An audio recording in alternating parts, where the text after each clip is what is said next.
Revolt of 1857, causes पढ़ेंगे, क्यों हुआ, नेचर, इंपॉर्टेंस एंड आउटकम क्या थे इसके रिवॉल्ट, है ना।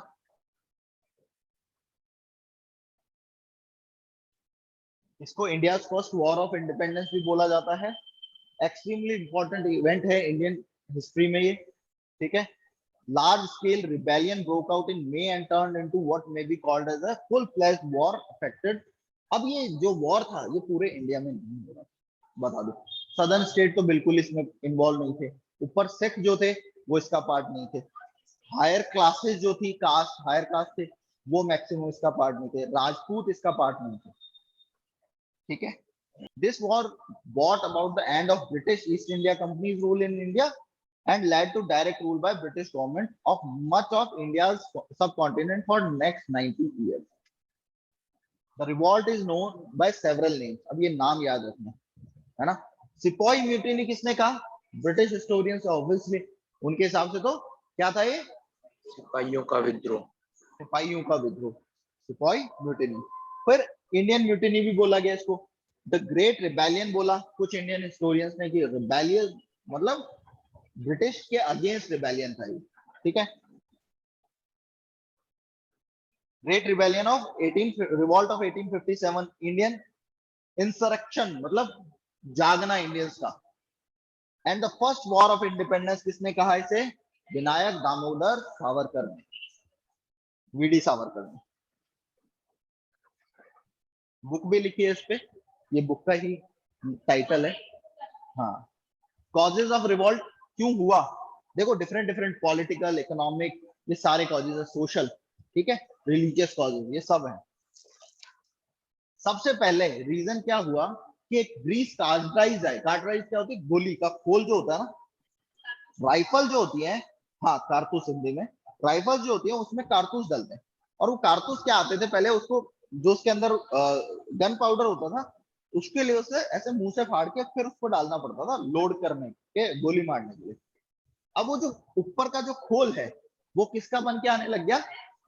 गाय और शुगर। गाय किसके लिए पवित्र है? काउ हिंदुओं के लिए, एंड सुअर हराम है मुस्लिम्स के लिए। वो सुअर का मांस नहीं खाता मुस्लिम कोई भी कभी, और उससे मुंह से फाड़ना पड़ रहा है। तो दोनों के दोनों में क्या था? दोनों के लिए एक क्या था, ये बहुत बड़ा एक, आप कह सकते हो कि ये करना उनके रिलीजन के खिलाफ जाना था उनके लिए। However, recent research has proved that the Cartridge was not only cause, एक only cause नहीं था। उस टाइम बोला गया कि ये only cause है, इसकी वजह से ये immediate cause था जिसकी वजह से भड़क गया रिवॉल्ट, है ना। ये only cause नहीं था, मल्टीपल फैक्टर्स थे, सोशल, रिलीजियस, पॉलिटिकल, इकोनॉमिक, सबने मिलकर वर्क किया, नहीं तो एक इस चीज से इतना बड़ा रिवॉल्ट क्रिएट नहीं हो सकता था, ठीक है। पॉलिटिकल कॉज क्या थे? British policy of expansion, doctrine of lapse, subsidiary alliance, ये सारी चीजों ने मिलके इंडियन जितने भी किंग और क्वीन थे उन सब में, इंडियन एम्परर्स में एक डिससेटिस्फैक्शन की फीलिंग ला दी थी ब्रिटिश एम्पायर के खिलाफ, और उनकी पावर्स उनसे छीनती जा रही थी। और कुर्सी का तो तुमको पता ही है, पावर छिन जाए तो आदमी कैसा फील करता है।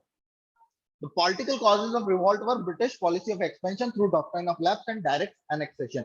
Direct annexation मतलब या तो doctrine of lapse थे या फिर डायरेक्ट अटैक करके उसको अपने अंडर ले रहे थे वो एरियाज को। Large number of ruler and chief were dislodged, उनको हटा दिया गया था उनकी पोजीशन से, thus arousing fear in the minds of other ruling families who apprehend a similar fate, कि ऐसा बहुत सारी रूलिंग फैमिलीज के साथ सिमिलर उनको हटाया जा रहा था या फिर उनके कब्जा कर लिया जा रहा था, ये सब हो रहा था। तो लोगों में डिससेटिस्फेक्शन आ रहा था, कभी भी किसी को हटाया जा सकता था, इनका मन करता था तब हटा देते। ऐसा ही रानी लक्ष्मीबाई के साथ हुआ, झांसी की लड़ाई। कौन सा देश के लिए लड़ाई हो रही है? वो तो हम उनकी जो उनका वेलोर है उसे करते हैं, है ना, हम उसकी पूजा करते हैं कि भाई एक रानी, झांसी की रानी लक्ष्मीबाई जो है वो अकेली लड़ गई अंग्रेजों के खिलाफ, वो बड़ी बात है। पर इंडिया का कॉन्सेप्ट नहीं है, वो अपने झांसी के लिए लड़ रहे हैं। रानी लक्ष्मीबाई's adopted son was not permitted to sit on the throne of Jhansi, है ना। Satara, Nagpur and Jhansi were annexed under the doctrine of lapse. उसके बाद Jaipur, Sambalpur and Udaipur were also annexed.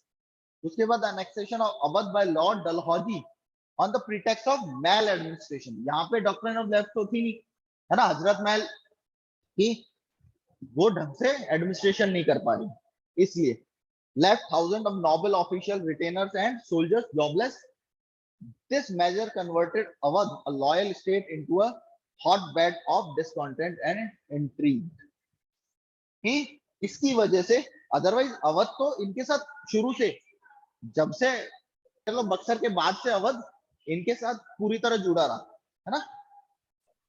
तो डॉक्ट्राइन ऑफ लेफ्ट स्टार्ट हुई 1840 में, डलहौजी ने स्टार्ट किया। It involve British prohibiting Hindu ruler, पता ही है आपको, जिसके भी कोई लीगल एयर नहीं होगा, वो नेचुरल एयर नहीं होगा, जिसका लीगल नहीं नेचुरल एयर नहीं होगा, खुद का बच्चा नहीं होगा, लीगल तो बना सकते हैं किसी को भी, नेचुरल एयर नहीं होगा, उसको सक्सेसर नहीं बनाया जाएगा, उसको अनेक्स कर लिया जाएगा स्टेट को। सोशल एंड रिलीजियस कॉजेस क्या थे, ये तो पॉलिटिकल कॉज हो गया, ठीक है। Social religious, the rapidly spreading western civilisation in India was alarming concern for all over the country. सबके लिए वेस्टर्न कल्चर जो आता जा रहा था, है ना, इन्वेड कर रहा था एक तरह से इंडियन कल्चर को।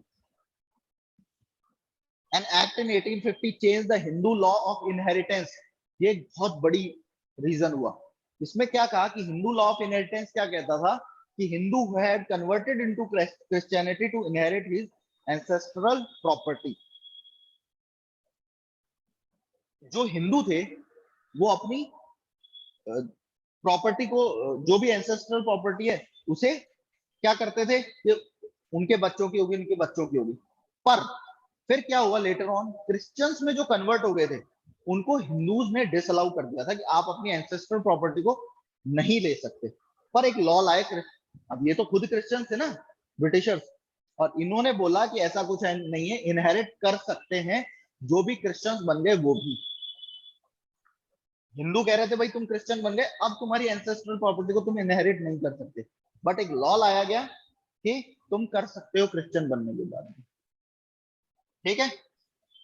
The people were convinced that the government was planning to convert Indians to the Christianity। अब ऐसा लॉ लिया है तो हिंदू क्यों, अब हिंदुओं को ये बोल दिया कि भाई तुम एंसेस्ट्रल प्रॉपर्टी को इनहेरिट नहीं कर पाओगे, तो वो जल्दी से कन्वर्ट नहीं होंगे। अब ये लॉ लिया है तो और ज्यादा उनको बेनिफिट दिखा रहे हैं, तुम क्रिश्चियन बन जाओगे। तो ये सबको डर लगने लग गया था, सारे हिंदुओं को और मुस्लिम को ये कन्वर्ट करना चाहते हैं क्रिश्चियनिटी में, ठीक है। Abolition of practice like sati, female infanticide and the legislation legalizing widow remarriage were believed as threat to the established social structure। कि जो ऑलरेडी established social structure था उसको चेंज करने की कोशिश कर रही है, तो हमारे कल्चर को खत्म करना चाहते हैं। नॉर्मल लोग ऐसा सोच रहे थे, पढ़े लिखों की बात नहीं कर रहे हैं, उस टाइम पढ़े लिखे मात्र 1% लोग भी नहीं थे, 99% लोग इस तरह से देख रहे थे कि हमारे रिलीजन पे हमला है, क्योंकि हमारा रिलीजियस एक रिचुअल है ना, ये हमारे कल्चर का पार्ट है, तुम उस पर अटैक कर रहे हो। Introducing western method of education, कि हमारा जो मेथड था उसे खत्म कर रहे थे। ऑर्थोडॉक्सी हिंदू और जो मुस्लिम थे वो इसके खिलाफ हो गए थे। मुस्लिम बोल रहे थे ना मदरसे में पढ़ो, पुराने पढ़ो, हिंदू भी ऐसे ही थे कि गुरु शिष्य परंपरा के हिसाब से पढ़ाई होनी चाहिए, ऐसा वैसा, और इनको पढ़ना अलाउ नहीं होना चाहिए, लोअर कास्ट को, ये सारी जो ऑर्थोडॉक्सी थी, विमेन नहीं पढ़ेंगी। Even the introduction of railways and telegraph was viewed as suspicion। ये सब पे कब्जा करना चाह रहे हैं, इसलिए इन्होंने इंट्रोड्यूस किया। Many among these groups were unable to meet the heavy in rural area, peasant and zamindar were infuriated by the heavy taxes on land and stringent method of revenue collection followed by company। हमने पढ़ ही लिया permanent settlement, Mahalwari, ryotwari, सारे systems में कि कितना कितना tax लग रहा है, बच ही नहीं रहा लोगों को कुछ। तो अब जो इंडियन रूलर्स थे वो इतना टैक्स नहीं लगाते थे लोगों पे, क्योंकि एक तो उनको ब्रिटेन में पैसा नहीं भेजना, यही पैसा लगाना है, और एरिया छोटे छोटे एरियाज में पैसा लगा रहे हैं। और ये क्या कर रहे हैं, इनको एक तो ब्रिटेन सारा रॉ मटेरियल खरीद के ब्रिटेन ले जाना है, पैसा भी ले जाना है, तो ये टैक्स बहुत ज्यादा टैक्स लगा रहे हैं, एक्सप्लॉइटेशन हो रहा था लोगों को। तो इस वजह से भी लोग गुस्सा थे, इन्फ्यूरिएटेड थे कि भाई जीना आराम कर दिया हमारा, इस टाइप से ना। Many among these groups were unable to meet the heavy revenue। वो ये रेवेन्यू पे ही नहीं कर पाते थे, क्योंकि मार्जिनल फार्मर्स थे, लोगों के पास खुद की लैंड ही नहीं थी, ज्यादातर लोग तो काम कर रहे थे, बड़े बड़े लैंड ओनर्स थी उनपे, और फिर उनको इतना इतना टैक्स देना पड़ता था। Repay their loans, money lender से उन्होंने पैसा लेना पड़ता था, और फिर मनी लेंडर उस पर इंटरेस्ट लगा लगा के उनका जमीनें हड़प लेता था। ठीक है, लार्ज नंबर ऑफ सिपाही बिलोंग टू पेजेंट्री क्लास, और बहुत सारे सिपाही, मैंने क्या बोला, उनके माँ बाप वगैरह सब क्या करते थे, खेती करते थे। तो इनको भी तो दिख रहा है कि हमारे घर वालों का तो जीना आराम हो गया, हमारे तो सब बर्बाद होते जा रहे हैं इतने टैक्सेस लगा रखे। तो सिपाही तो इंडियन ही थे, सारे सोल्जर तो इंडियन ही थे। कहीं ना कहीं तो कभी ना कभी तो फीलिंग आनी थी कि एम्पायर हमारे खिलाफ है। So the grievances of peasant also affected them, उससे भी उनको एक फीलिंग आ रही थी। अब तुमको कोई नौकरी तुम करते हो, मान लो कहीं पे ना जॉब कर रहे हो, और वही कंपनी या वही जो तुम्हारा बॉस है वो तुम्हारे घर वालों को लूटे, तो तुम क्या, ये फीलिंग नहीं आएगी? बस वो वाला सेम फीलिंग है। After the industrial revolution in England there was an influx of British manufactured goods in India which ruined industries, particularly the textile industry of India. जो इंडिया में हैंडीक्राफ्ट था वो रूइंड हो गया। यहाँ की कॉटन टेक्सटाइल इंडस्ट्री, जिसकी वजह से यहाँ खींचे आए थे, यहाँ का बहुत फेमस था ना टेक्सटाइल इंडिया का, वही तो लेने आए थे शुरू में, स्पाइसेस, टेक्सटाइल, ये सारी चीजें, वो बिल्कुल खत्म हो गया। अब ये लोग क्या हो गए, अनएम्प्लॉयड हो गए, जितने भी आर्टिजन थे अनएम्प्लॉयड हो गए, तो खेती करने लग गए, वहां पे टैक्स देना पड़ता था। घूम फिर के एक क्या आ रहा है, डिससेटिस्फेक्शन की फीलिंग आ रही है सब में। Indian handicraft industries had to compete with the cheap machine made goods of Britain. फिर military causes. The revolt of 1857 began as a Sepoy mutiny. Indian Sepoy formed more than 87% of British troops in India, but were considered inferior to British. इनको कभी भी British soldiers जैसी ranks वगैरह नहीं दी जाती थी, कभी भी हायर रैंक्स पे इंडियन सोल्जर्स को नहीं पहुंचाया जाता था, है ना, वो रिस्पेक्ट भी नहीं मिलती थी, वो खाना भी नहीं मिलता था, सब सेम था ही नहीं कुछ भी। तो इसलिए वो इंफीरियर की फीलिंग भी आती रहती थी कि हम भी इनके लिए लड़ रहे हैं बट हमको कोई रिस्पेक्ट नहीं मिलती। एंड इंडियन सिपाही was paid less than European, obviously same rank पे भी होता था, जैसे मान लो दोनों सोल्जर है तो भी उसकी सैलरी ज्यादा यूरोपियन की और इंडियन की कम है। They were required to serve in areas far away from their homes, दूर जाना पड़ता था। उसके बाद 1856 में Lord Canning issue the General Service Enlistment Act. General Service Enlistment Act, ये क्या है General Service Enlistment Act? which required the sepoys must ready to serve even in the British lands across the sea.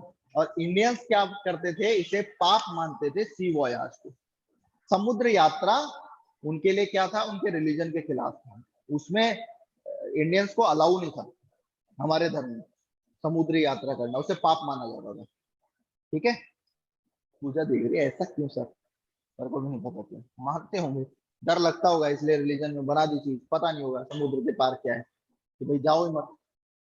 ठीक है, तो अब जब ये general Service Enlistment act आया जिसमें कहा गया कि जब आपको बोला जाएगा आपको जाना पड़ेगा, है ना, जैसे अफ्रीकन है, मॉरिशस है, इधर जो भी ब्रिटेन की जहां जहां पे भी क्या थी, ब्रिटिश एम्पायर की लैंड थी, वहां पे आपको सर्व करने जाना पड़ेगा, वहां लड़ने वगैरह जाना पड़ेगा। इससे भी वो क्या थे। फिर लॉर्ड कैनिंग आता है, चार्ल्स जॉन कैनिंग नाम था इनका, was the statesman and governor general of India during the mutiny of 1857। ठीक है, he became the first viceroy of India. The important event during his tenure क्या क्या हुए, mutiny of 1857, passing of Indian council act 1861, withdrawal of doctrine of lapse, ये बार बार इसलिए पढ़ा रहा हूँ कि याद रखनी इनको, मेन इनको। Introduction of code of criminal procedure, आगे पढ़ेंगे इसको। enactment of Indian High Courts Act and Indian Penal Code 1858। Immediate cause क्या थे 1857 के रिवॉल्ट के, ये तो हमने कि चलता आ रहा था जो, है ना, हो क्या रहा है वो सब पढ़ लिया।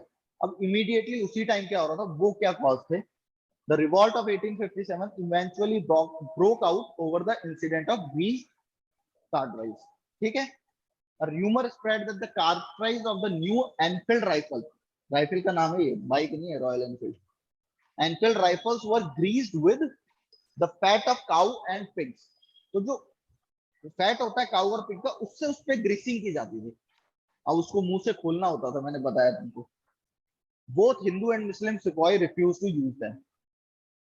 Lord Canning tried to make amends to the error and offending cardinals were withdrawn, but the damage has already been done. There was unrest in several places. In March 1857, Mangal Pandey, a sepoy in Barakpur, movie आई थी एक, है ना, had refused to use cardinals and attacked his senior officer. He was hanged to the death on 8th of April. मैं इनके birthday वाले दिन, Mangal Pandey. On 9th May, 85 soldiers in Meerut refused to use the new rifle and were sentenced to 10 years of imprisonment.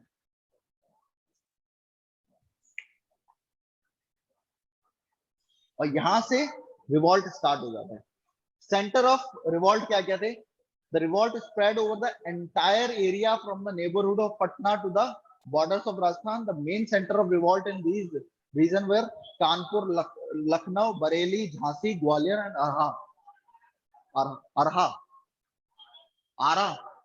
Ara in Bihar. आ रहा है sir, Bihar में जाके। अरे आरा जो भी है वो कोई बात नहीं, याद रख लेना। Lucknow, it was the capital of Awadh. Begum Hazrat Mahal, reason पता ही है तुमको क्या था इसका? One of the Begum of ex wife of Awadh took up the leadership of the revolt.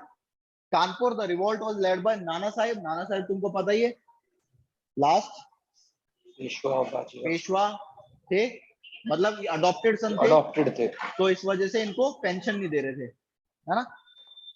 Adopted son of Peshwa Bajirao second, तो उनको पेंशन नहीं मिल रही थी। He joined the revolt primarily because he was deprived of his pension by the British. The victory was short-lived. Reason देखो, इसका एक बहुत बड़ा रीजन ये रहा है फेल होने का, कि सबके सब अपने अपने कॉमन कॉज की वजह से लड़ रहे हैं।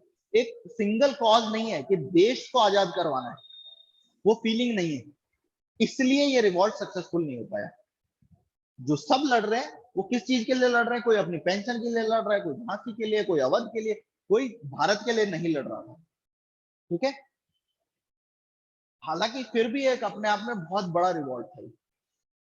The victory was short-lived. Kanpur was recaptured by British after fresh enforcement arrived. The revolt was suppressed by terrible vengeance. Nana Sahib escaped, but his brilliant commander Tatya Tope continued the struggle. Tatya Tope was finally defeated, arrested, and hanged. ठीक है, बाकी details पढ़ लेना। झांसी में 22 years old थी रानी Lakshmibai, led the rebels when the British refused to accept the claim of her adopted son to the throne of Jhansi. She fought gallantly, मतलब बहुत बहादुरी से लड़ी against the British forces, but was ultimately defeated by English. Gwalior, after Rani Lakshmibai escaped, she was joined by Tatya Tope. वो भाग के वहां चली जाती है और फिर ये दोनों की सेना मिल जाती है। Together they marched Gwalior and captured it. जीत लेते हैं ग्वालियर को। Fierce fighting followed, where Rani Jhansi fought like a tigress but died fighting. ठीक है, Gwalior was recaptured by British दोबारा से। Bihar, the revolt was led by Kunwar Singh, ठीक है, who belonged to royal house of Jagdishpur Bihar. कौन कौन किसकी साइड थे, कौन किससे लड़ रहा था, ये सारी डिटेल्स है। The revolt of 1857 lasted for more than a year. It was suppressed by middle of 1858. On July 8, 1858, 14 months after outbreak of Meerut में जो हुआ था, मेरठ में जब इनको 10 years का imprisonment दिया ना, तो इन्होंने सबने वहां से रात को क्या है म्यूटिनी की, बाकायदा भागे, क्या मतलब मार वार के जो पूरा था, और दिल्ली की तरफ मार्च करते हैं, जेल तोड़ के और वहां के जो भी होते हैं सबको मार के ये मार्च करते हैं टुवर्ड्स दिल्ली, और बहादुर शाह से जाके मिलते हैं और बहादुर शाह को बोलते हैं कि आप ये बोल दो कि ये रिवॉल्ट है देश के लिए, है ना, और आपकी लीडरशिप में हम लोग लड़ेंगे उनसे। बहादुर शाह क्या, दिल्ली में बस वो इतना सा एरिया, उसके पास कोई पावर नहीं थी। 85 ईयर्स की एज हो रखी थी बहादुर शाह की, है ना, बस एक कि हाँ हिंदुस्तान के सुल्तान का ऑर्डर है ना, उनका सपोर्ट है, ये नाम था, उससे लड़ाई शुरू हो जाती है।